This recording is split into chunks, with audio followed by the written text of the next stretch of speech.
이 시간은 창세기 3장 이어서 3시간째 오늘 창세기 3장을 마치게 됩니다. 잘 들어두시기 바랍니다. 제가 하나님의 음성을 통해서 이 성경이 풀어지면서 창세기가 이제 이 말씀이 풀려나온 말씀인데 다른 말씀도 마찬가지지만, 근데 사실 창세기 3장이 제가 말씀을 깨달은 것 중에 그 순서적으로 따지면 후반부에 들어있는 말씀입니다. 후반부에 깨달아지기를 후반부에. 그러니까 그만큼 창세기가 어렵다는 얘기예요. 그래서 우리가 창세기 깨닫기가 참 어려운데 알고 보면 쉬워요. 알고 보면 모든 것이 모를 때가 어렵잖아요. 모를 때가. 내가 국민학교 다닐 때, 지금은 초등학교라고 하지만 국민학교 다닐 때를 기준으로 하면 3학년 돼야, 국민학교 3학년 돼야 구구단이 나와요. 지금 2학년에 나온다고 하나? 1학년이면 하나? 모르겠네, 지금은. 그 전에 내가 학교 다닐 때를 기준하면 국민학교 3학년 때 구구단을 했는데 그것도 어렵더라고. 근데 3학년이 끝날 무렵에 뭐가 나냐면 구구단 하면 할 수 있는 게 뭐예요? 곱셈, 나눗셈을 할 수 있어요. 구구단을 하면. 그 전에는 더하기 빼기뿐이 못하죠. 그래서 구구단을 해야만 곱셈을 할 수 있단 말이에요. 구구단이라는 게 곱셈이잖아요. 곱셈을 알면 그 다음에 나눗셈이란 말이에요. 그래서 우리가 더하기 빼기 곱하기 나누기, 이거는 이제 한문으로는 가감승제인데, 그래서 더하기를 먼저 하고 그 다음에 빼기를 하고 그 다음에 곱하기를 하고 그 다음에 나누기를 하거든요. 이게 이제 요사이 말로 하면 난이도예요. 난이도. 빼기보다는 더하기가 쉽고, 더하기를 이해하면 빼기를 알고, 더하기 빼기를 알면 곱하는 걸 알고, 곱하기를 알면 나누기를 안다는 건데, 그 과정을 따라서 했거든요. 근데 3학년 말미에 이게 곱셈 나눗셈이 나오는데, 4학년 올라가가지고 곱셈 나눗셈을 하는데, 곱셈은 잘 되는데 나눗셈이 어제까지 했는데 오늘 갑자기 이게 안 되는 거야. 이거 사람 진짜 이거 정신이 돌 정도더라고. 그래서 고심고심하고 그걸 왜 어떻게 내가 그걸 풀었던 거를 생각하는데 그래도 이게 해결이 안 돼. 그런데 그런 과정에서 며칠이 지났어요. 4학년 올라간데 선생님이 숙제를 내고 그래요. 숙제를 못해가. 알아야 숙제를 하지. 그때는 가정형편이 전과라는 걸 살 수 있어. 할 수 있어. 근데 사실 내가 국민학교 다닐 때만 해도 전과라는 개념이 없을 때예요. 자, 그런데 집안에 오면 누구한테 물어볼 사람이 있나? 아무도 물어볼 사람도 없지. 그러니까 숙제를 못하는 거야. 곱셈은 하는데 나눗셈을 못하는 거야. 한 자리 나눗셈인데도 못해. 예를 들어서 12 나누기 3 하면 답이 간단하잖아. 4잖아. 이건 이제 한 자리 숫자 나누기인데 이걸 못하는 거야. 그러니까 3 나누기 3도 못하는 거야. 어떻게 했는지 모르는 거야. 그 요령을 모르는 거야. 그 나중에 몇 번 이제 선생님한테 혼나고, 이제 그때는 종아리를 맞았거든요. 종아리도 맞고 손바닥도 맞았어. 3학년 때는 공부를 꽤 했거든요. 그래서 칭찬도 받고 상도 받고 그랬는데 4학년 올라가서 갑자기 이게 바보가 된 거야. 그거 안 돼. 그래서 몇 번 선생님한테 혼났어. 그날도 숙제가 있는데 숙제를 못했어. 밤새 고민했는데 못했어. 나눗셈을 못했어. 그래서 이제 그 이튿날 이제 학교를 가야 되는데 이게 걱정이 많은 거야. 또 혼날 생각하니까 걱정이 많은 거야. 이제 밥상을 차렸어. 아침 밥상이. 아침 밥상에 차렸는데 이게 걱정이 앞서는 거야. 밥숟갈 들긴 들었는데 마음은 이게 산수 숙제에 있는 거야. 그래서 그 숙제 때문에 밥을 먹으면서 고심 중인데 갑자기 아이디어가 팍 튀쳐 떠오르는 거야. 그래서 밥숟갈 놓고 책을 갖다가 거기서 펴놓고 해봤어. 그때 되는 거야. 요령을 잃어버렸던 거예요. 지금 내가 전에 이러했다는 것을 지금 여러분들에 소개하는 것은 무엇이냐면, 지금 우리도 성경 말씀을 들을 때 여러분들 왜 들으시겠어요? 안 풀어지니까 들으시는 거잖아요. 그렇죠? 그 숙제를 풀기 위해서. 근데 지금 제가 예를 들어서 제 얘기를 과거 지난날에 예를 들어서 말씀드린 것이, 내가 들을 때는 그것이 이해가 된다고 할지라도 그것을 내가 풀어보려고 하면 안 될 때가 많거든요. 그것을 자꾸 이제 훈련해야 돼요. 어떻게 풀었던가를 자꾸 그 방법을 내가 터득해야 된다고요.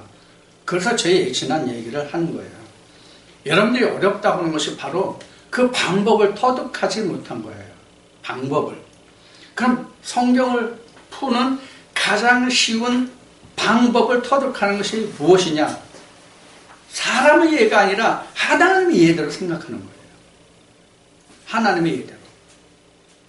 그래서 여러분들도 그 학창시절에 고등학교 시절에 그 빼앗긴 들에도 봄이 오는가라는 그 단원을 공부했는지 모르겠지만은, 빼앗긴 들에도 봄이 오는가라는 것을 공부하면 누구든지 다 똑같은 답을 해야 맞잖아요. 그렇죠? 서울에서 배운 사람하고 부산에서 배운 사람하고 대구, 대전에서 배운 사람, 인천에서 배운 사람, 그 답이 틀리다 하면 그건 어떻게 채점을 하겠어요? 그렇죠? 성경도 이와 같아요. 그래서 지금 하나님의 입장에서 생각하는 얘기는 뭐냐면, 학교 공부로 얘기하면 출제자의 성향이 뭘 물어보는지 그걸 이해해야 답을 쓸 수 있단 말이에요. 근데 세상의 그 학문은 그 문제가 객관식도 있고 주관식도 있고 뭐 여러 가지잖아요. 근데 성경은 객관식이 없다는 데 문제가 있어요. 객관식이 없다는 거. 성경은 전부 다 주관식이에요. 근데 주관이라는 것이 자기 입장으로 푸는 거잖아요. 자기 입장이 주관이라는 얘기잖아요. 그 사람 주관이 뚜렷하다 그러면 그 사람 쉬운 예로 개 같은 성질이 강하다는 거잖아요. 그렇죠? 개성이 강하다 그래 얘기해요. 그것을 우리 개성이 강하다, 뚜렷하다 이렇게 얘기하잖아요. 근데 그거를 그 사람의 주관이라고 보통 얘기를 하는데, 사실 우리가 어떤 학문에 있어서 주관적이라고 한다면은 그 문제를, 그 글을 쓴 사람의 생각을 똑같이 나도 이입시켜가지고 생각하는 것이 주관적인 거잖아요. 자, 그런 면에서 우리가 성경을 생각한다면 하나님이 이 성경을 기록한 그 취지, 의도가 무엇인가? 즉 하나님의 주관이 내 주관이 돼야만 그 정답이 나온단 말이에요. 그런 의미에서 생각하는 거예요. 그래서 사람의 예대로, 사람의 언어로 기록했지만 하나님의 예대로, 하나님의 언어가 무엇인가를 찾는 것이 그래서 설교다, 이렇게 제가 말씀드리는데 아마 어떤 동영상에 나와 있는 게 있을 거예요. 프리칭이라는 말에서. 그런 의미에서 이 창세기 3장도 여러분들이 들어두시면은 그 방법을 이해해서 들어두시면 여러분들 혼자도 이 말씀을 풀어갈 거예요.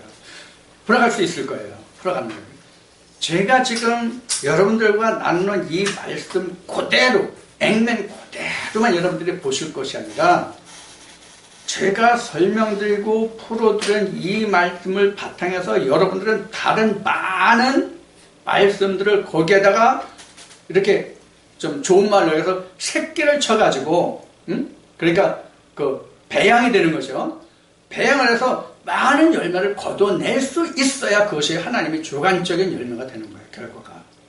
자, 그런 의미에서 여러분들이 들어두시길 바랍니다. 그래서 오늘 이제 창세기 3장을, 오늘 이제 결론을 낼 건데, 끝을 맺을 건데, 여러분들이 잘 이해를 하시고, 들어주시길 바랍니다. 자, 20절부터 시작합니다. 창세기 3장 20절부터. 아담이 그 아내를 하와라 이름하였으니 그는 모든 산자의 어미가 됨이더라. 자, 하와 이름이 지금 여기 처음 나왔어요. 하와라는 이름이 여기 처음 나왔어요, 말이. 하와라는 말의 뜻은 이미 여기 풀이 해놨어요. 산자여입니다. 산자여입니다. 그래서 이 하와라는 뜻을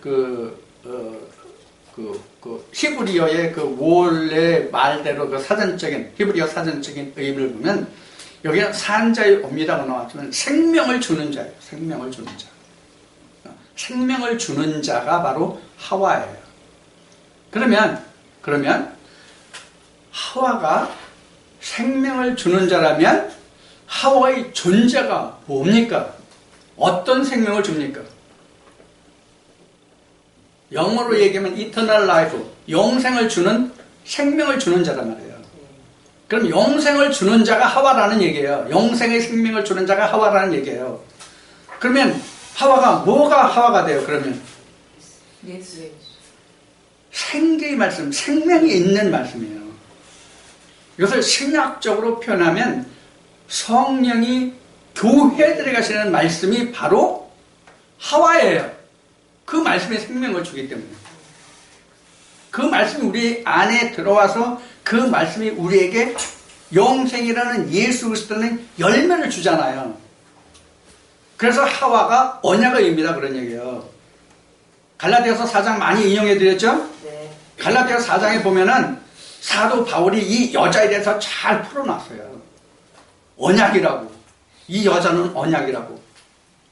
언약이 뭘 낳아줬어요, 결국은? 아브라함으로 보면 이삭을 낳아줬잖아요. 이삭을 낳아줬잖아요.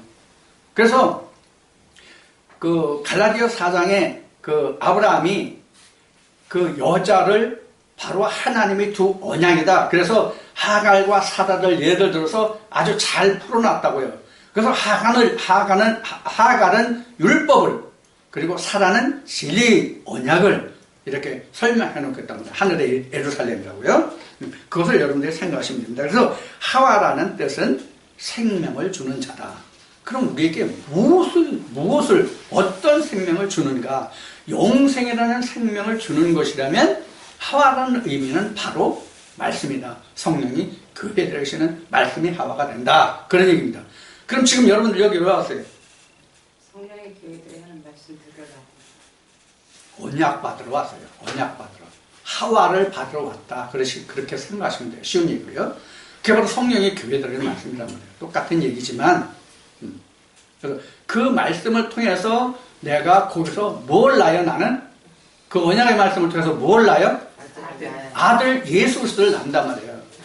그러니까 하와가 언약이란 말이에요. 자, 그래서 하와라 이름하였으니 그는 모든 산자의 어미가 됨이더라. 누구 어미? 산자의 어미다. 죽은 자의 어미는 하와가 아니에요. 이것에 대한 설명이 성경 어디에 있는데 어디에요?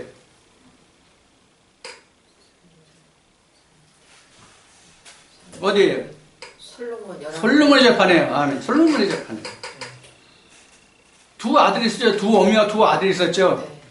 한 어미 아들은 깔고 뭉개가 죽었고, 깔고 뭉갰다는 얘기를 여러분들 잘 이해하세요. 깔고 뭉갰다는 게 뭐냐면 그 언약의 말씀을 지키지 않은 게 깔고 뭉갠 거예요.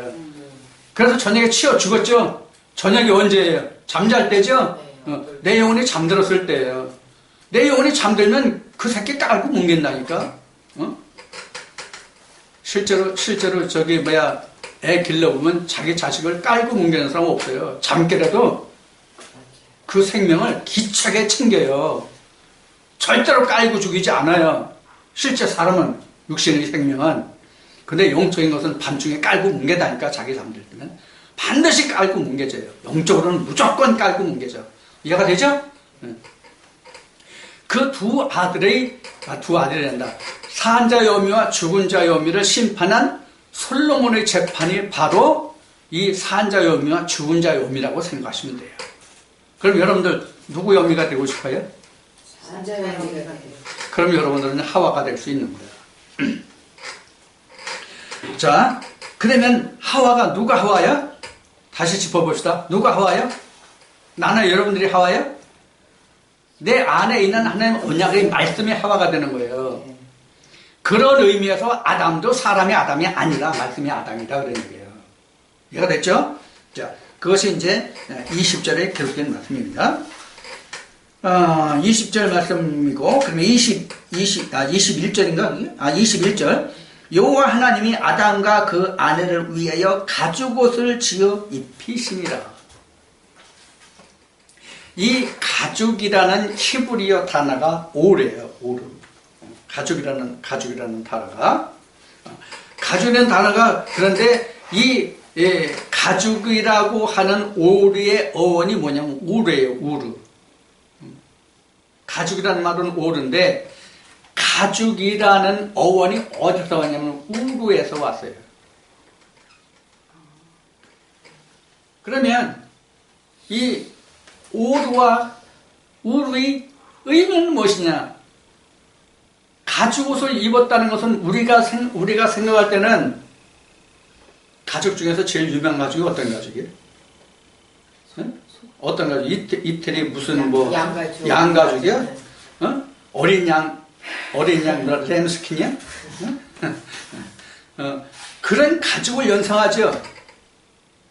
그런 가죽 옷을 연상한단 말이에요, 우리는. 그런데 이 가죽이라는 오르의 어원이 뭐라고 그랬어요? 우르라고 그랬죠? 네.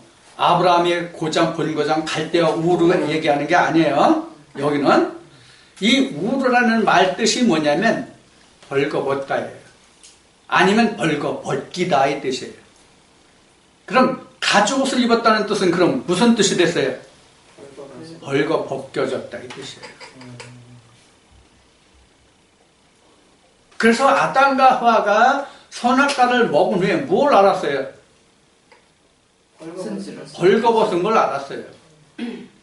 그리고 아담이 이샤가 중요하다는 것을 언제 알았어요?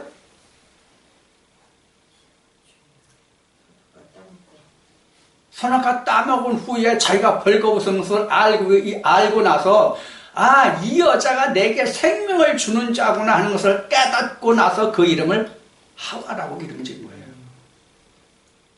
내 마누라가 아니라 이제는 나를 돕는 배필이 아니라 나를 생명으로 인도하는 것이네. 이것을 알게 된 거란 말이에요. 그러니까 하와를 통해서 뱀과 하와의 관계를 통해서 하와가 먼저 선악과를 먹고 그 다음에 아담을 주어서 먹게 했잖아요. 그러니까 누가 벗은 줄 알았어요? 실제로는 누가 벗은 것을 알았을 것 같아요? 하와, 아담 중에 아담이 안 거예요. 아담이 안 거라고 하와가 안 게 아니라. 그럼 하와가 이샤가 안 것이 아니라 아담이 안 증거가 뭡니까? 아담 안에 이샤가 있는데 아담이 그 이샤를 하와라고 이름한 것에서 알 수가 있어요. 이건 단순히 나를 도와주는 자가 아니네. 이게 내 생명이네. 그래서 하와라고 이름한 거예요. 이 이샤가 그냥 단순한 배필이 아니라 나를 살려주는 날 생명이 되는 배필이네. 그래서 그냥 단순한 아내가 아니라 하와가 된 거예요. 그가 내게 생명을 주는 자. 자, 그렇게 해서 그 아내를 위해서 가죽옷을 지어 입히십니다. 아담과 그 아내를 위하여. 그럼 실제로는 누가 입은 거예요? 실제로는 아담이 가죽옷을 입은 거예요. 아담이 입으면 아담 안에 하와가 있기 때문에 같이 입은 결과예요. 이건 영적으로 여러분들 지각을 이용해서 생각하시면 됩니다. 그래서 실제는 아담과 하와를 해서 가죽옷을 입혔다 이렇게 얘기했지만 결국은 아담이 입은 거예요. 그러면 우리가 이렇게 보자고요. 맨 겉에는 아담이 있고요. 그 다음에 그 안에 하와가 있고요. 조금 더 진전하면 그 안에 아들이 있는 거예요. 그러니까 맨 안에 아들, 그 다음에 아내, 그 다음에 아담 이렇게 있는 거예요. 이해가 됐죠? 이게 성전 모습하고 똑같단 말이에요. 자, 그런데 하나님이 아담과 하와에게 가죽옷을 입혔다는 게 벌거벗은 것이라고 그랬어요. 벌거벗은 것이라고 했어요. 우리 어원이 그런 거라고 그랬어요. 하나님이 벌거벗기신 거예요. 자, 그러면 우리가 또 하나 여기서 생각해 볼 게 있어요. 가죽옷에 대해서.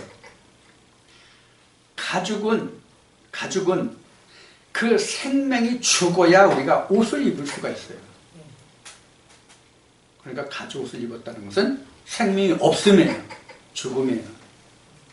그것이 가죽옷이에요. 실제 생명이 없어졌죠? 생기가 빠져나왔으니까. 자, 이것이 이제 죽은 거예요. 그래서 동물의 옷을 짐승의 옷을 입었다는 얘기예요. 그러니까 얼굴 형상은 사람인데 실상은 그 영이 죽어서, 사람이 죽은 게 아니에요. 그 영이 죽어서 짐승의 형상을 가지고 있는 사람이다. 그런 뜻이 바로 가죽옷을 입었다예요. 근데 전에 우리가 어떤 목사님들이 모여가지고 이 얘기를 할 때 어떤 분에서 야, 창세기 때도 말이지 얼마나 그때 당시에 공업이 기술이 발달했는지 가죽을 꼬맬 만한 바늘이 있었다. 아니 일반 천 꼬매는 바늘 만들기도 힘든데 그 가죽 두껍고 단단한 것을 꼬맬 만한 바늘을 만들 정도면 얼마나 공업이 발달했겠냐, 이런 분이 있었어요. 이런 얘기는 우차사에서 우리가 들어야 돼요. 우차차. 자, 이것을 이제 여러분들이 이해하신, 무슨 얘기인지 이해가 되셨죠? 가지고 읽었다는 거. 자, 그 다음에 이제 22절로 넘어갑니다. 여호와 하나님이 가라사대 보라, 이 사람이 선악을 아는 일에 우리 중 하나같이 되었으니 그가 그 손을 들어 생명나무 실과로 따먹고 영생할까 하노라 하시고, 이렇게요. 자, 지금 아담과 하와가 선악과를 먹고 나서 무엇을 깨달았어요? 자, 여기서는 아담과 하와입니다. 실제는 누구죠? 이씨와 이샤입니다. 실제는 아담과 하와라고 나와 있지만은 실제는 이씨와 이사가 선악과를 따먹고 일어난 일이에요. 자, 첫째, 눈이 밝아짐. 그렇죠? 눈이 밝아짐. 그래서 눈이 밝아진 결과가 뭐예요? 벗은 줄을 벗은 줄을 알아요. 자, 그 다음에 요거 이게 이제 아담과 하와에게 이제 선악과를 먹고 생긴 일이죠. 요거는. 그렇죠? 요건 이제 아담과 하와에게 생긴 일이에요. 자, 그 다음에 세 번째는 뭘 지금 걱정해요, 지금? 생명과 먹고 영생할까? 이건 누가 염려하심이에요? 배우서 하나님이. 이제 선악을 아는 일은 이들이 알게 돼서, 선악을 아는 일이 바로 뭐냐면 벗은 줄을 아는 게 선악이에요. 근데 벗은 게 지난주에도 여러분들과 말씀을 나눴지만 벗은 게 뭐가 벗은 거예요? 벗은 게 뭐가 벗은 거예요? 생명이 없는 게 내 안에 하나님이 안 계심이 벗은 거예요. 내게 하나님이 안 계신 게 벗은 거예요. 그러니까 뭐예요? 본능만 남았죠. 이제 먹고 있고 생식하는 거, 그 본능만 남았죠. 생명이 없이 그냥 본능만 남았단 말이에요. 자, 그래서 이 선악이라고 하는 것이, 지난주에 여러분들과 말씀을 나눈 것이 로마서 7장 9절에 이 바울이 선악을 알게 돼요. 그죠? 선악을 알게 돼요. 먼저는 뭐로 선악을 알았어요? 로마서 7장 9절이 이렇게 증거하고 있어요. 내가 조선의 유전, 즉 하나님의 계명이 이르기 전에는 내가 죄가 없더니, 그죠? 계명에 이르고 보니까 나는 죄의 팔린 자가 되었다. 이렇게 바울이 고백해요. 로마서 7장에서.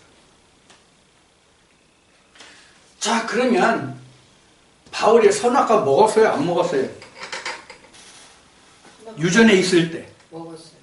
먹었죠? 네. 먹긴 먹었어요. 네. 근데 벗은 줄을 아는 선악과를 먹었어요? 모르는 선악과를 먹었어요? 모르는 걸. 모르는 선악과를 먹었어요. 그러니까 자기가 의로웠죠. 그렇잖아요. 근데 바울이 계명에 이르고 나니까 자기가 뭘 깨달았다고 그래요? 죄를 깨달았다고 그래요. 죄를 깨달은 게 그 죄가 뭐예요? 자기의 생명이 없는 거. 하나님이 내 안에 없음이 죄예요. 벗었다는 거 똑같은 얘기예요. 그러니까 성경에 이런 말씀이 있죠. 계시록의 아시아 7교회에 편지하는 내용 중에 말씀이 나오는 거예요. 내가 살았다는 이름은 있으나 실상은 죽은 것이로다. 그 말씀이 있어요. 이게 유전과 율법 아래 있는 사람들이에요. 산자 이름은 있는데 실상은 죽었어요. 그게 유전 아래에 있는 사람들이거든요. 그럼 유전이 뭐가 유전이 됐어요? 유전이 따로 있어요? 물론 유전이 따로 있죠. 앞 시간에 유전이 뭐가 유전이라고 그랬죠? 장로들이죠. 장로들이 정한 그 법이 유전이에요. 그럼 장로들이 무엇을 가지고 정했을까요? 장로들이 유전을 만드는 것이 두 가지가 있어요. 장로들이 유전을 만든 게 그 근본이 두 가지가 있어요. 하나는 어디에서 나왔어요? 원래는 애굽에서 나왔어요. 장로들의 유전이. 그때는 하나님의 계명이 있어요, 없어요? 없어요. 없을 때죠. 그리고 광야에 나와가지고 그들에게 하나님의 계명이 왔죠, 모세를 통해서. 근데 하나님을 통해서 준 그 계명이 이스라엘 장로들에게 그 계명이 또 애굽에 있을 때 그 유전으로 바꿔졌단 말이에요. 그래서 이스라엘 백성들의 유전이 모토가 두 가지예요. 그 근본이. 하나는 애굽에 있을 때, 하나는 모세 율법에서. 그게 합쳐져 가지고 어떤 목사님이 얘기하시기를 600 몇 가지인가가 생겼다고 그랬어요. 나는 600 몇 가지인지 6000 몇 가지인지 60 몇 가지인지는 모르겠는데, 그러니까 본래 있던 유전에서 모세를 통해서 하나님에게 계명을 받고 나니까 유전이 늘었어, 안 늘었어? 엄청나게 늘어난 거예요. 그러니까 예수님이 복음서에서 말씀하신 것 같이 그들이 백성들에게 짐만 잔뜩 져주고 자기는 손가락 하나 까딱 하지 않는 자로다, 이런 말씀을 하시는데 바로 그 유전의 짐을 질 수가 없었던 거예요, 이스라엘 백성. 그렇다고 자기는 지키느냐? 안 지켜. 그러니까 예수님이 이렇게 말씀하셔요. 야, 누구에게 한 거냐면 요한복음 3장에서 예수님이 니고데모에게 한 말씀이에요. 야, 너는 이스라엘 선생 아니냐? 네가 이스라엘 백성들에게 선생이고 이스라엘 백성들을 가르치면서 내 자신에게 네가 가르치지 못하느냐? 이런 말씀을 하시거든요. 바로 그런 거예요. 그러니까 계명을 자꾸 더 씌우는 걸로 가는 거예요. 바울이 그걸 지켰어요. 자기가 증거해요. 내가 조상의 선전보다 더 내가 조상의 유전에 내가 열심히 했다는 고백을 하잖아요. 그때는 내가 죄가 없더니, 죄 없어 내가 무슨 죄가 있어 내가 이 율법 내가 철저히 다 지켰는데, 이렇게 했단 말이에요. 근데 실제로 하나님이 계명하는 게 나는 죄 아래 팔렸다? 이게 바로 선악과를 따먹었다는 얘기. 그래 벗은 줄을 아는 거예요. 그래서 벗었다는 얘기가 앞에 말씀드린 것같이 뭐 거다? 내 안에 그리스도가 하나님이 없는 거다, 생명이 없는 거야. 그걸 아는 거예요. 그전엔 바울이 살았어요, 죽었어요? 산자였단 말이에요. 죄가 없으니까 산자였어요. 의인이었어. 근데 계명이 일어나니까 죽어서 죄 아래 팔렸어요.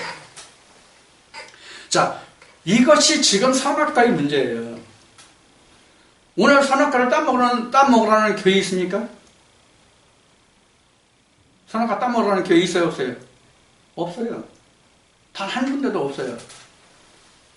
근데 선악과를 줍니까, 안 줍니까? 말하는 것마다 다 선악과예요. 근데 벗은 줄을 아는 선악과를 주는 데가 많으냐고. 자기가 벗은 줄만 알면 살 길이 있어요. 자기가 산 자가 아닌 걸 알면 살 길이 있다고.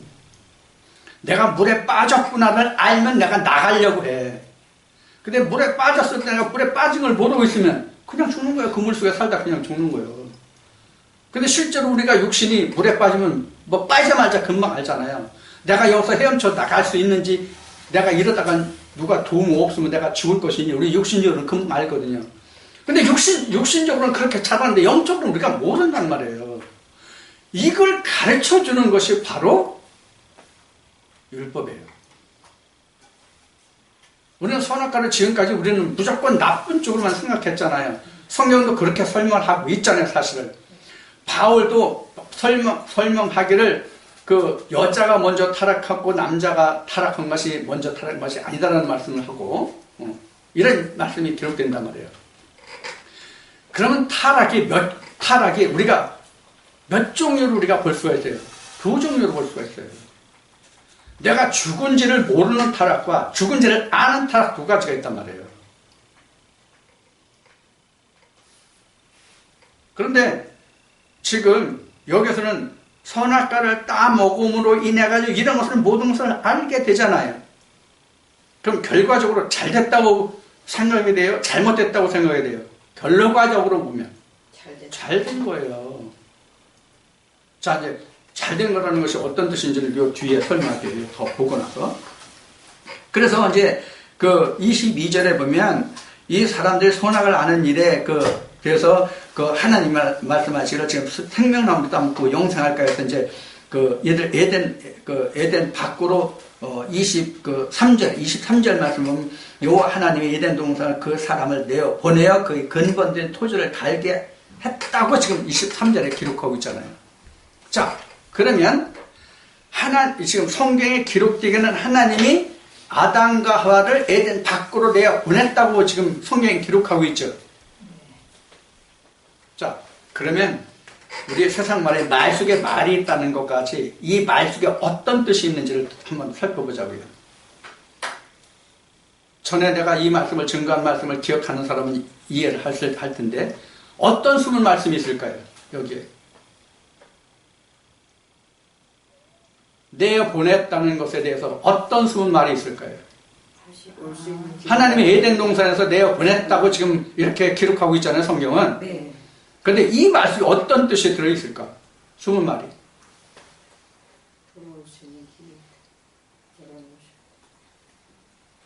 이렇게 질문할게요, 그러면.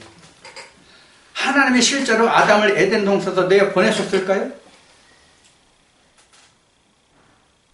네? 하나님이 실제로 에덴 동산에서 아담을 내어 보내셨을까요?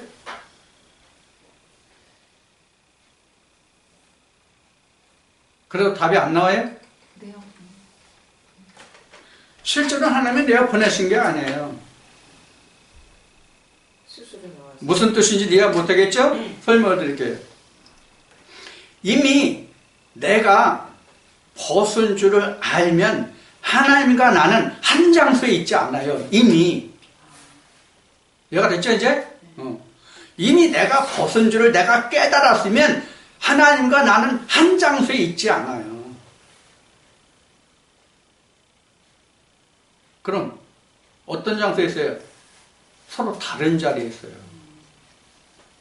이게 이 말씀이 앞에 보면 그 아담과 하와가 선악과를 따먹은 후에 그 어느 하루는 그 날씨가 서늘할 때 이렇게 나온 말씀이 있었죠. 네. 그 서늘할 때가 뭐라고 그랬어요? 하나님이 운행하실 때란 말이에요. 루아흐. 하나님이 운행하실 때거든요. 그러니까 하나님이 운행하시는 것을 선악과를 따먹고 나서 알게 된 거예요. 그러니까 이미 내가 선악과를 따먹고 하나님을 운행하시는 건 알았지만 내가 하나님 앞에 있지 않은 게 어디 있느냐 그 얘기예요. 이미 선악과를 따먹은 것을 알면 나는 하나님과 격리된 상태예요.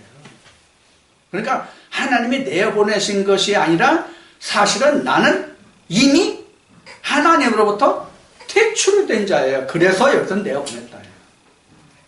실제로는. 그렇죠? 말씀으로부터 떨어진 자가 됐죠? 그러니까 여기서는 하나님이 내어보내셨다 이렇게 말씀을 기록하고 있는데 그게 무슨 뜻이냐면 하나님으로부터 분리된 자가 되었다. 그것이 벗은 자다 그런 얘기예요. 그게 가죽 옷을 입은 상태다 그런 얘기예요. 그러니까 하나님과 함께하지 못하니까 벗은 자고 벗은 자는 거 죽은 거고 그것이 동물이다 짐승의 것이다 그런 얘기예요. 이해가 잘 됐습니까? 자, 그래서 에덴 동산에서 그 사람을 내어 보냈는데 자, 그 사람들을 에덴 동산으로 내보내고 하나님이 그들에게 하신 게 뭐예요? 토지를 근본된 토지. 토지를 가지고. 자, 근본된 토지가 뭐예요? 우리 마음 근본된 토지. 창세기 2장 5절. 창세기 2장 5절 찾아봐요. 뭐예요? 창세기 2장 5절 한 말씀 보세요. 영작하여 창세기 2장 5절 뭐였죠? 여호와 하나님이 땅에 비를 내리지 아니하셨고 네. 경작할 사람도 없었으므로 어. 들에는 초목이 아직 없었고 네. 밭에는 채소가 나지 아니하였으며 오케이. 자, 거기까지요. 자, 뭐 할 사람이 없어? 경작할 경작할 사람이 없어. 네. 그러니까 경작하지 않았기 때문에 선악과를 먹은 거거든요. 그럼 경작이 뭐가 경작일까요? 씨 뿌리고 거두고 경작은 뭐가 경작이냐면 아담이 하와를 밭가는 거예요. 이거 무슨 얘기인지 알아요? 아담이 하와를 밭가는 게 뭔지 아냐고. 이걸 우리가 성인용어로 말하면 남자가 여자를 부릴 줄 안다가 아담이 하와를 밭갈지 않았다는 뜻이에요. 거기서 씨가 나올 수 있게 해야 되잖아요. 생명이 나올 수 있게 해야 되잖아요. 아담이. 그거 안 했잖아요. 그게 타락이란 말이에요. 진짜 이게 타락이에요. 선악과를 따먹은 것이 타락이라기보다는 아담이 하와를 경작했는데 하와를 경작하지 않은 거예요. 하나님이 아담에게 이씨에게 이씨아를 왜 줬어요? 배필로 줬잖아요. 배필로 줬다는 얘기는 무슨 얘기예요? 결혼시킨 거잖아요. 그러면 이씨는 이씨아를 어떻게 해야 돼요? 잠자리에 들어가서 밭 깔아야 돼요. 그래야 거기서 생명이 나오잖아요. 밭을 안 간 거예요. 그러니까 어떻게 돼요? 이씨아가 어디로 갔어요? 다른 남자한테 갔어요. 그런 뜻이에요. 영감이 결혼했는데 저녁에 잠자리에 들어갔는데 지 혼자 잠만 쿨쿨 자. 그러니까 다른 남자 찾아갔다가 뱀의 말을 들었다 이 뜻이에요. 그런 의미적으로 얘기하면. 그러니까 아담이 즉 이씨가 이씨아를 더불어서 밭 갈아야 되는데 밭을 안 갈았어요. 언제 밭 갈았어요? 에덴 동산 밖에서 밭 갈았어요. 그래서 누굴 낳았어? 아벨을 낳아야 되는데 가인을 낳았어요. 그죠? 네. 아벨은 없다 이 뜻이에요. 자, 그런 의미에서 지금 이 근본된 토지라는 게 바로 뭐냐면 이씨아가 사실은 근본된 토지예요.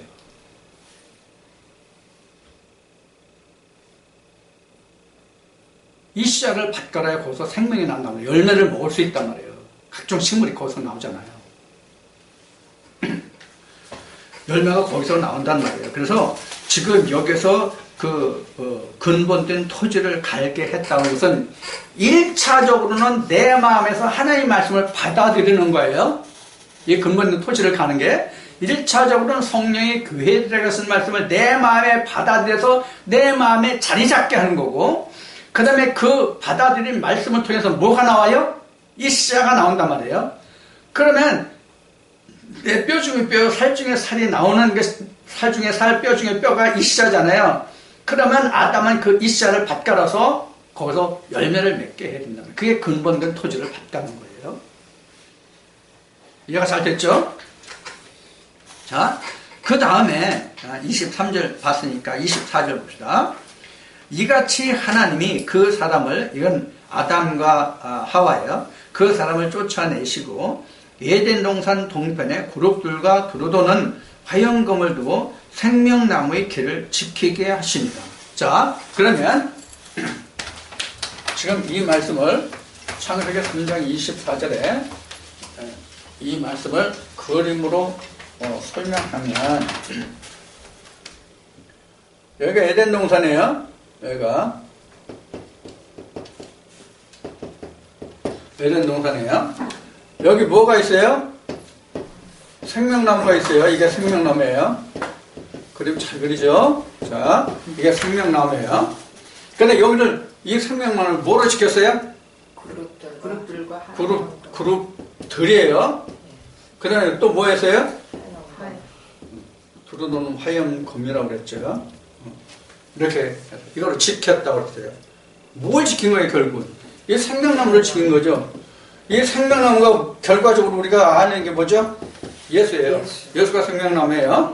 자, 이 예수라는 것만 있으면 우리가 영생을 한다는 뜻이 여기도 들어있잖아요. 이 말씀에서. 그렇죠?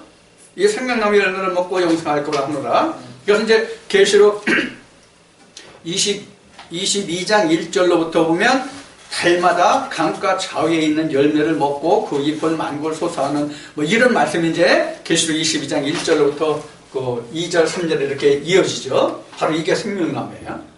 자, 그러면 지금 아담과 하와는 어디 있어요? 밖에. 여기 있어요, 지금. 여기가 어디예요? 에덴 동산은 어디예요? 동편. 자, 그림 이렇게 그렸어요.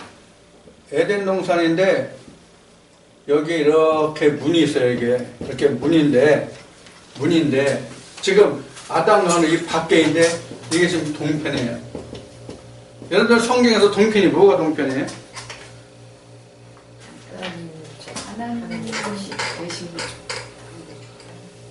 정확하게 하면 민수기에 나오는데 성전 앞쪽이 동편이에요. 성전 앞쪽이 동편이에요. 지금 이게 성전이죠? 네. 그렇죠? 이게 에덴 동산의 성전의 상징이거든요. 자, 에덴 동산의 즉 성전의 동편이라고 했으니까 에덴 동산 앞에. 그러니까 어디 앞에 아담과 하와가 지금 있어요? 하나님 앞에 있다는 얘기예요. 이 이야기가. 그러니까 우리 모든 인생들은 누구 앞에 있어요? 하나님 앞에 있는 거예요. 하나님 뒤로 내쫓지 않았어요. 하나님 앞에 있게 했어요. 그래서 히브리 말씀에 보면 이제 그런 말씀이 나오죠. 그래서 모든 인생들이 하나님의 낯을 피할 자가 없다. 자기 의지와 관계없이 반드시 한번 그가 나타나시라. 이런 말씀이 이제 히브리 9장에 나오는데. 그래서 지금 아담과 하와가 지금 에덴 동편 생명나무 앞에 버려서 근본된 토지를 갈아요. 그러면 실제 아담과 하와에게 성전이 어디 있어요?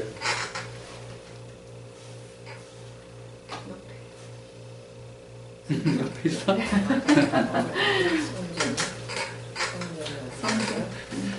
사실은 이게 하나님과 내가 아까는 이 말씀에 아까란다. 지금 이 그 창세기 말씀에 보면 하나님이 내 쫓아도 에덴 밖에 있다고 되어 있잖아요. 네. 실제로 에덴 밖에 있을까요? 예를 들어서 이 장소가 에덴이라고 합시다. 그러면 이슈와 이샤가 저 밖에 있어요?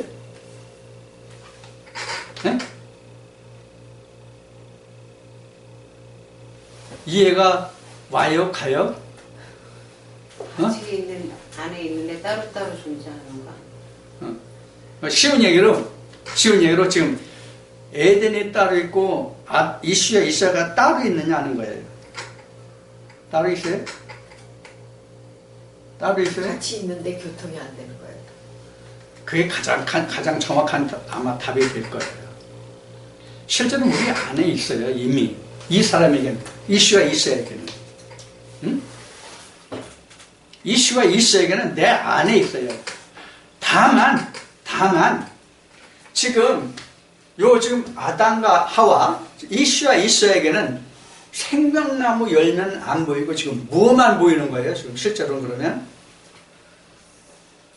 이 울타리만 보이는 거예요. 이 울타리만 보이는 거예요. 자, 이 울타리만 보인다는 뜻이 뭐예요? 이 울타리만 보인다는 뜻이 뭐예요? 감추어짐이에요. 감춰진 거예요. 그럼 어디서 감춰졌어요? 내 안에서 감춰져 있어요. 어떤 상태에서? 율법만의 상태에서는 생명나무가 감춰져 있어요. 다시 말씀드릴게요. 율법만 내게 있는 상태에서는 생명나무가 감춰져 있어요.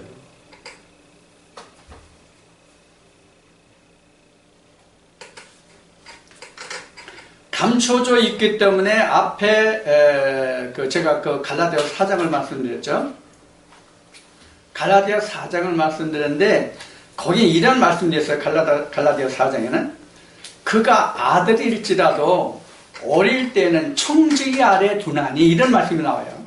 갈라디아 4장 말씀을 보면은 그 청지기 아래가 바로 율법이에요. 그러니까 율법 안에 생명나무가 있긴 있는데 그게 감춰져 있더라 이 뜻이에요. 지금 이 말씀이. 이해가 됐죠? 이해가 안 됐으면 말씀하세요. 설명을 드릴 테니까. 그래서 우리가 지금 사도 바울 얘기를 지금 지난주부터 지지난주부터 지금 로마서 7장에서부터 8장 지금 9장까지 지금 여러 번 하는데 바울이 로마서 7장 9절에서 유전에 있을 때와 하나님의 계명 안에 있을 때를 말한단 말이에요. 근데 내가 사도 바울로 말하면 내가 유전에 있을 때라고 얘기할 때는 내가 유전에 있을 때 자기는 에덴 동산 안에 있는 걸로 생각하잖아요. 그렇죠? 즉 산으로 생각한단 말이에요. 하나님과 함께 한다고 생각한단 말이에요. 근데 유전에서 떠나서 계명을 알고 보니까 내가 에덴 밖에 있단 말이에요. 그럼 실제 아담이 에덴 밖에 있냐고요. 에덴 밖에 있는 게 아니잖아요. 내가 그를 찾지 못한 것 뿐이란 말이에요. 왜? 이미 계명이 이르면 그 안에 생명나무에 있는 걸 아는데 내가 아직 찾지 못한 상태가 벗었다 이 상태거든요. 그래서 결국은 선악과라는 게 뭐가 돼요? 그럼? 선악과라는 게 뭐가 되냐고 결국은요. 뭐가 나로 하여금 벗은 것을 알게 하냐고. 율법이잖아요. 율법. 계명이잖아요. 계명. 바울이 말한 로마서 7장 9절의 계명이 바로 율법이란 말이에요. 율법 전에는 앞에 잠깐 얘기했더니 뭐예요? 율법은 율법인데 유전이었단 말이에요. 그죠? 유전에서는 내가 생명이 있는 것으로 알았는데 내가 하나님의 계명을 알고 보니까 내가 생명이 없더라. 이게 벗은 거란 말이에요. 그러니까 선악과라고 하는 것은 나로 하여금 여기서는 이제 죄로 나왔어요. 죽었다고 그래요. 창세기 2장에서는 먹으면 정령 죽으리라고 그랬죠. 그렇죠? 먹었으니까 사실 죽었어요? 안 죽었어요? 죽었어요. 자, 여기서 살펴볼 게 중요합니다. 죽었어요. 누가 죽었어요? 하나님이 죽었어요. 예수가 죽었어요. 아담과 하와가 죽은 게 아니에요. 하나님이 죽은 거예요. 그게 벗은 거란 말이에요. 그게 타락된 거란 말이에요. 그게. 그러니까 내가 타락했다는 것을 아는 것은 언제냐면 선악과를 따먹은 후에야 안단 말이에요. 율법을 깨달아야 안단 말이에요.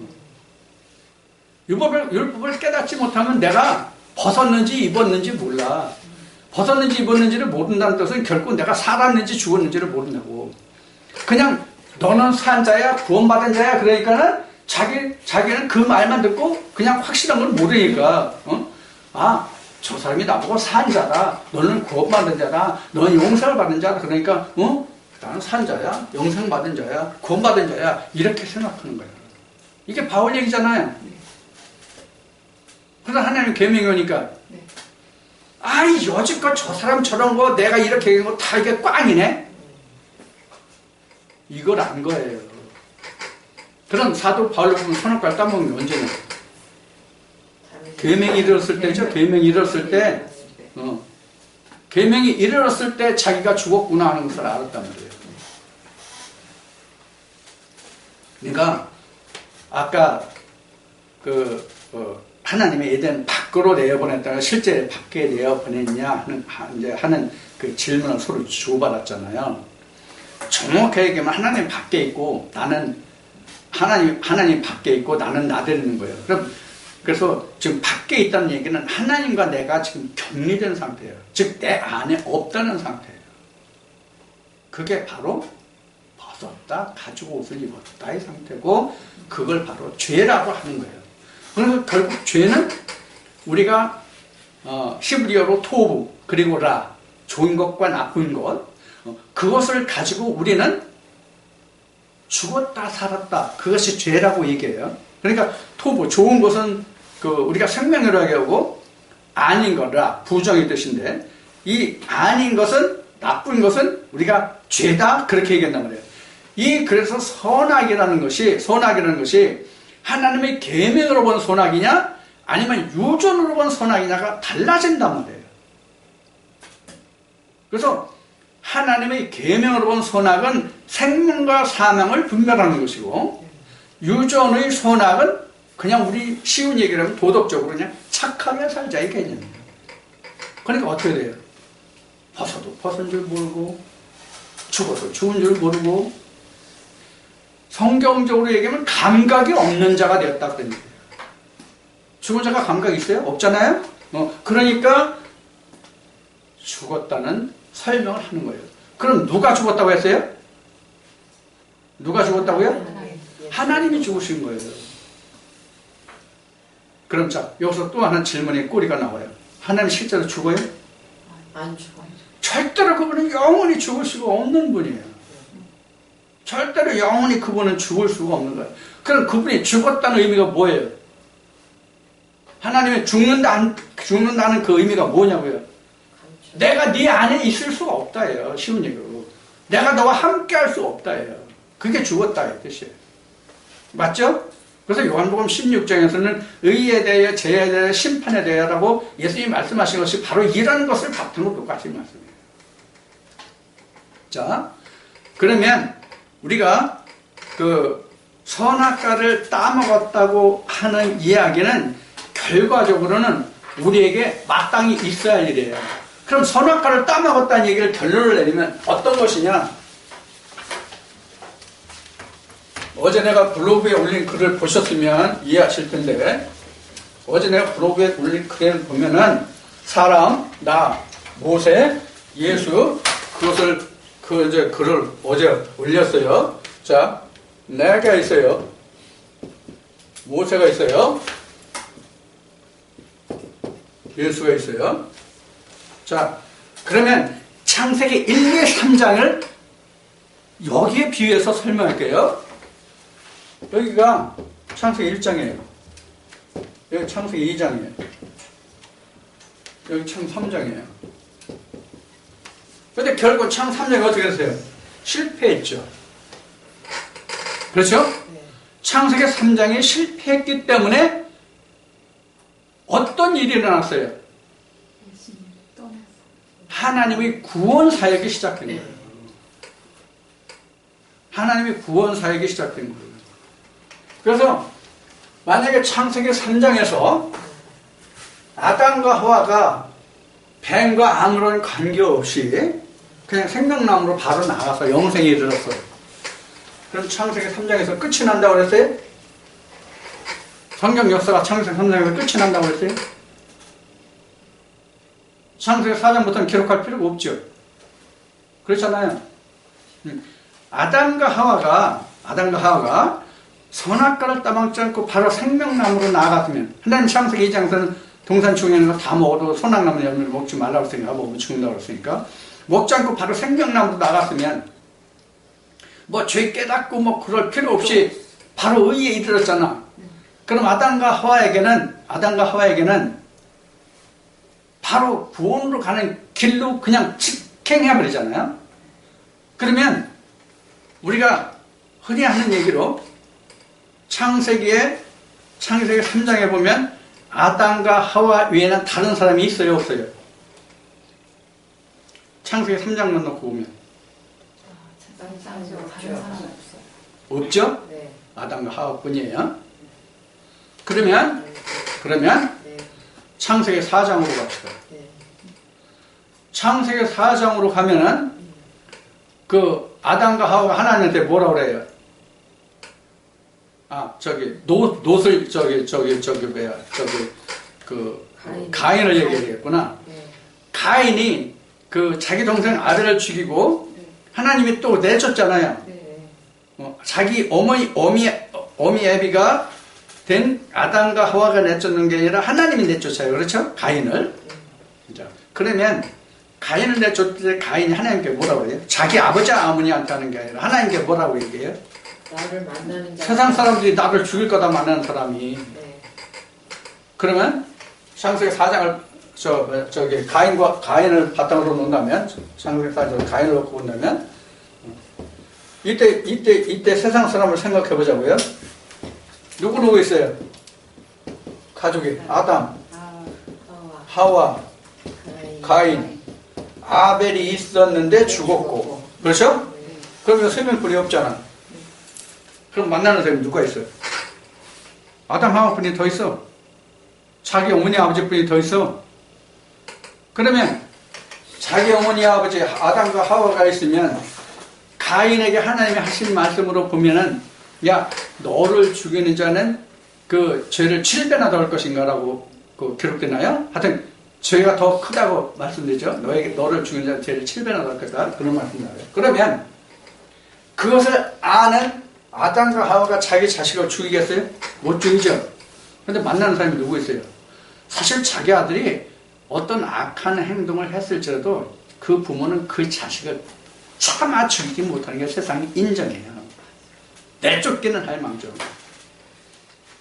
자, 그러면 가인이 자기 부모한테 하는 말도 아니고 하나님께 나를 만나는 자가 나를 죽일 것이라고 그래요. 그런데 하나님이 지금 인용한 것 같이 너를 죽이는 자는 죄를 더 한다고 했어요. 그럼 죽일 사람이 없다고 그랬죠. 내가 너한테 그 표를 또 준다고 하나님이 말씀하시잖아요. 그럼 이때 도대체 사람이 누가 있어? 누가 있어요? 여기 끌어올 사람이 누구 있어요? 여기 끌어올 사람이 창세기 1장이에요. 창세기 1장 사람이에요. 자, 여기 지금 여기 나라고 하는 것 중에 사람들이 이렇게 많잖아요. 네? 이 문 많은 사람들 중에서 각자 나잖아요. 이런 사람들 중에서 하나님의 생기를 받는 그 사람이 각자 대표 아담이에요. 예수님도 각자 아담이에요. 다 각 개별 대표라고 대표. 아담이라는 말이 고유명사가 아니에요. 사실은 일반 명사예요. 사람 하면 그 중에 남자 여자도 있고 흑인도 있고 백인도 있고 흑인종도 있고 다 있잖아요. 그 중에서 하나. 그래서 창세기 2장 7절에 그 흙으로 사람을 만드시고 라는 그 흙이라는 것이 뭐냐면 아파르민 아다마예요. 아다마가 창세기 1장 사람들 중에서 그 중에서 민이 오브예요. 그 1장의 사람들 중에 하나, 그게 아파르예요. 그래서 오늘날로 얘기한다면 그 앞 시간에 얘기했듯이 오늘 세계 인구가 한 70억, 80억 아니면 60억이라고 얘기합시다. 그 중에 하나 나를 하면 사실 뭐예요? 먼지 티끌 정도뿐이 안 된다고 그래요. 그 뜻이 아파르민 아다마예요. 그냥 우리는 티끌로만 번역이 되어 있어요. 우리는 창세기 2장 7절 티끌로 사람을 만드시고 그런가? 흙으로 사람을 만드시고 그러는데 실제로 그게 티끌이에요. 티끌인데 그 티끌이 어떤 티끌이냐면 사람 중에서 하나라는 뜻이에요. 그래서 아파르민 아다마. 그러니까 아다마가 원래 흙이라는 얘기거든요. 그 흙의 하나, 흙의 하나, 흙 중에 하나, 민, 오브. 그러니까 많은 것들 중에 하나 그런 뜻이란 말이에요. 그 중에서 그래서 사람 그리고 그래서 나라는 거예요. 그래서 이 나라는 사람이 모세가 되고 모세가 예수가 되고 이게 성경이란 말이에요. 그래서 창세기 1장은 나라는 사람, 여기에서는 그 나라는 사람이 생기가 들어가는 율법으로 주어진 사람, 3장에서는 내가 생명나무 열매를 먹은 사람. 근데 3장에서는 생명나무 열매를 못 먹고 그냥 끝이 나죠? 실패로 돌아간 거죠? 그래서 내가 전에 말씀을 하나님이 여기서 그 계획이 실패가 됐다. 이런 얘기를 했어요. 자, 그러면 하나님이 결론적으로 말하면 왜 선악과를 따먹었다고 성경을 증거하고 있냐? 우리가 율법을 통하지 않고는 하나님께로 나가는 길이 없다는 뜻이에요. 하나님을 통하지 않고 내가 하나님한테 벗은 자인지 입은 자인지 산 자인지 죽은 자인지를 알지 못한다는 뜻이에요. 그게 선악과예요. 우리가 여러분들도 그 학창시절에 보면은 그 도덕 시간에 아마 배웠을 거예요. 여러분들 중학교 때나 이런 때는 이때쯤 잠깐 나오는 게 뭐가 나오냐면 성선설과 성악설이 나올 거예요. 그러면 성선설과 성악설이 누가 주장한 것들이에요? 필로소퍼, 철학자들이 만들어낸 말이거든요.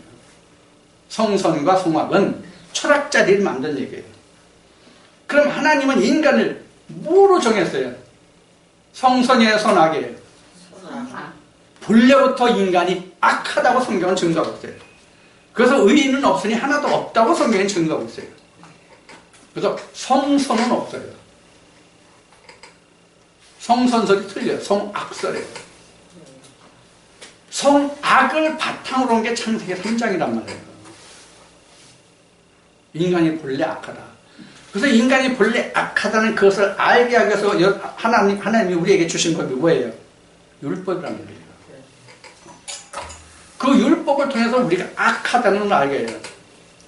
자, 그러면 하나님이 광야에서 모세에게 율법을 수여하시기 전에, 하나님이 광야에서 율법을 수여하시기 전에 하나님이 모세를 만나서 애굽으로 보내시기 전에, 즉 하나님의 백성들 다시 시내산으로 이끌어 오시기 전에 하나님이 그 출애굽기 3장 4장에 가면 하나님이 그 모세를 만났을 때 모세가 당신은 누구십니까? 라고 물었을 때 하나님이 모세에게 대답하신 것이 뭐예요? 스스로 있는 자죠. 스스로 있는 자. 이 대답이거든요. 누구 대답이에요? 하나님 말씀이에요. 이게 출애굽기 3장인가 나와요. 3장 몇 절에 나와요. 자, 그럼 나는 스스로 있는 자라고 하나님이 말씀하세요. 그러면 하나님이 모세에게 준 율법을 통해서 무엇을 주시는 거예요? 결국은 하나님이 모세에게 율법을 주시는 이유가 무엇을 위해서 주시느냐고요. 이걸 알게 하는 거예요. 스스로 있는 자라는 걸 알게 하는 거예요. 스스로 있는 자라는 걸 알게 하는 거라고요. 자, 좀 길어져도 좀 듣기 바랍니다. 좀만 참으시고.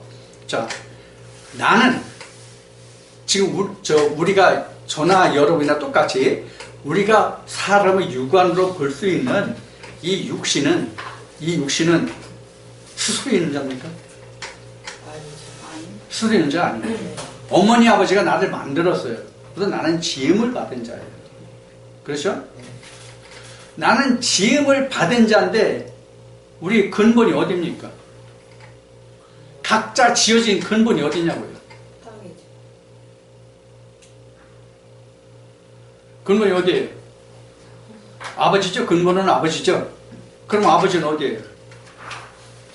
아버지는 또 부모로 가겠죠? 또 그 부모는 어디로 가요? 또 부모로 가겠죠? 그 부모로 가면 또 어디로 가서 부모로 가겠죠? 결국 어디로 가요 그러면? 조물주한테 가요. 스스로 있는 자에게 온다고요. 내 근원이 그렇게 된다고요. 내 근원을 찾는 것이 스스로 있는 자예요. 내 근본을 깨닫는 것이 스스로 있는 자예요. 그래서 우리가 본향을 찾아간다는 말이 있죠, 성경에. 그래서 우리는 나그네 된 자다. 자, 그래서 우리가 모세에게 율법을 주신 것은 하나님이 모세에게 율법을 수행하기 전에 당신 누굽니까? 라고 말할 때에 나는 스스로인 자라고 말씀하신 것 같이 모세에게 율법을 주신 것은 스스로 있는 자에게로 지혜하는 말씀을 주신 거예요. 그래서 나는 현재 있지만 내가 왜 있는지를 모르잖아요. 내가 왜 있는지 있기는 있는데 내 실체는 분명히 있는데 내가 어디로부터 인하는지 간단히 얘기하면 지금 방금 말씀드린 것 같이 어머니 아버지가 나의 본향이에요. 그럼 내가 죽으면 어머니 아버지한테로 갑니까? 아니 못 가요. 갈 수가 없어요. 그도 죽어서 똑같이 썩어지면 없는 존재들이 그 품에 다시 못 들어가요. 그럼 어디로 가야 본향이에요?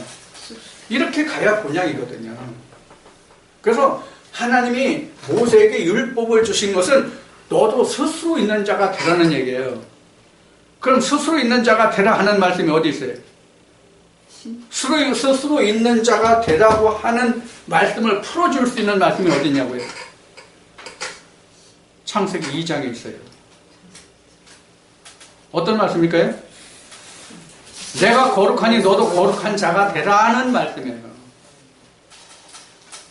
하나님 외에는 거룩한 자가 없다고 하시죠?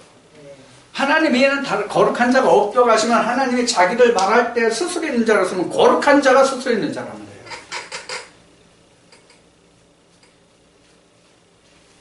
이해가 됐죠?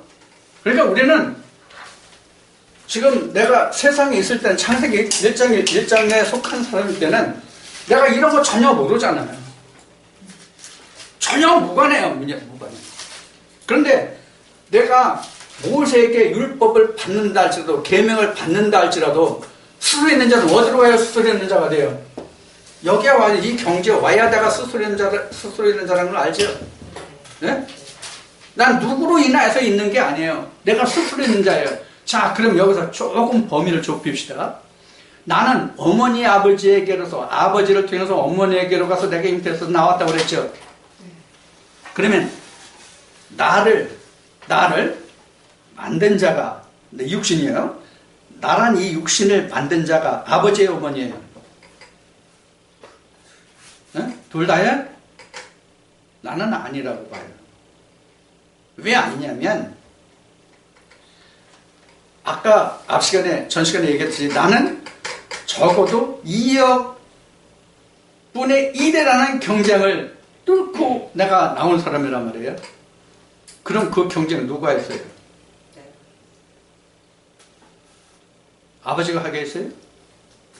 아니면 어머니가 하게 했어요? 내가 했어요. 이게 스스로 있는 거예요, 사실은. 이 육신은 그렇게 스스로 있는 자가 됐어요. 그러면 지금 그 창세기 말씀을 통해서 앞에 고린도전서 말씀을 통해서는 그러면 내가 어떻게 스스로 있는 자가 됐습니까? 어떻게 해서 스스로 있는 자가 됐습니까? 이기는 자가 됐잖아요. 이기는 자 나왔잖아요. 이기는 자. 네? 이기는 자 나왔죠?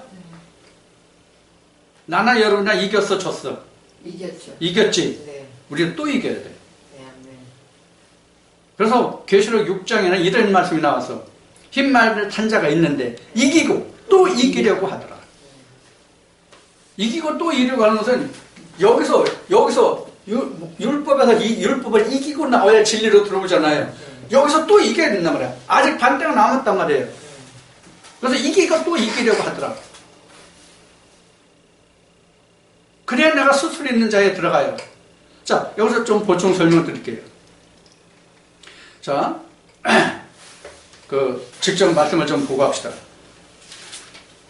창세기 아브라함에게 17장인가 18장인가 17장이네. 17장 21절을 봐주시기 바랍니다. 창세기 17장 21절. 창세기 17장 21절을 보면 내 언약은 내가 명년 이 기한에 사라가 내게 낳을 이삭과 세우리라. 이제 다음 시간에 로마서 9장에서 할 말씀을 지금 미리 보충하는 거예요. 지금 명년이 언제가 명년이에요? 이삭을 낳는 때가 명년이죠? 네. 그렇죠? 네. 자, 그러면 이 얘기를 누구한테 한 얘기예요? 하나님이 아브라함에게 한테 한 얘기죠. 네. 그러면 아브라함이 어디에서부터 출발했습니까? 갈 때부터 지금 여기가 갈 때예요.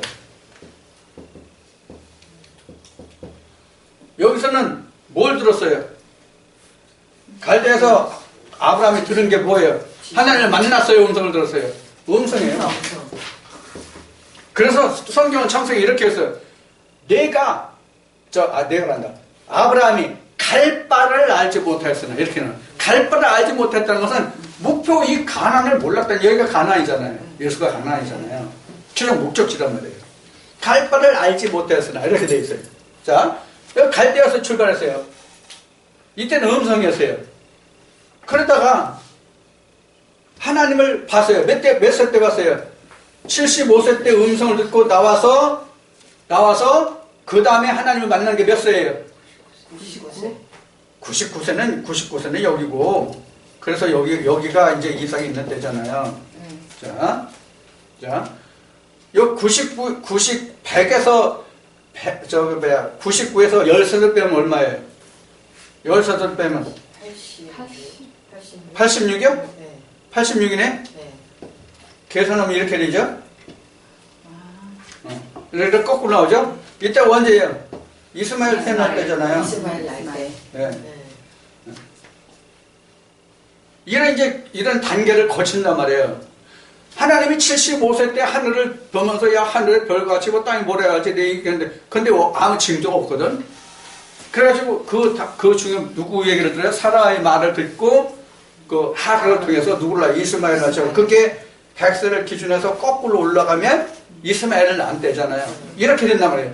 여기에서 하나님이 99세, 아브라함 99세에 만나서 명령만 때, 이게 명령만 때예요. 이게 이삭을 보는 때. 그럼 여러분 명령만 때가 언제예요? 여러분들이 이 말씀을 듣고 그 말씀을 듣고 언약을 통해서 요한일서 5장에 있는 말씀과 같이 아들이 있게 되면 그때가 명령이에요. 나나 여러분들에게는 그때가 명령이에요. 그럼 실제 이거 명령일까요? 실제 명령이 언제예요? 여기 명령이에요. 여기가 우편 부서가 실제로는 여기가 명령이야. 실제로는 여기가 명령이야. 그러면 명령을 몇 번 당합니까? 우리가 명령을 2번. 그 애굽에 있을 때도, 갈대 우리에 있을 때도 명령을 만나야 되고, 그 다음에 이 모세 율법에서도 명령을 만나야 되고, 내가 그 아들을 보고도 장막 벗어야 또 명령을 만나고, 이렇게 과정 거쳐요. 저부터 세 과정을 거치죠? 네. 그래서 세 때예요. 어느 쪽으로나 세 때예요. 애국 광야 그 가나안으로 봐도 세 때고, 이렇게 봐도 세 때고, 성전으로 봐도 세 때고, 이게 삼일계래요. 그래서 명령이라는 뜻이 바로 이러한 의미를 가지고 있습니다. 이 명령이라는 말은 이 시간 끝나고 잠시 쉬었다가 그 로마서 9장 할 때 다시 말씀드리고, 이 시간은 창세기 3장을 여기서 마치도록 하겠습니다. 질문 있으면 이 시간 끝나면 질문하세요.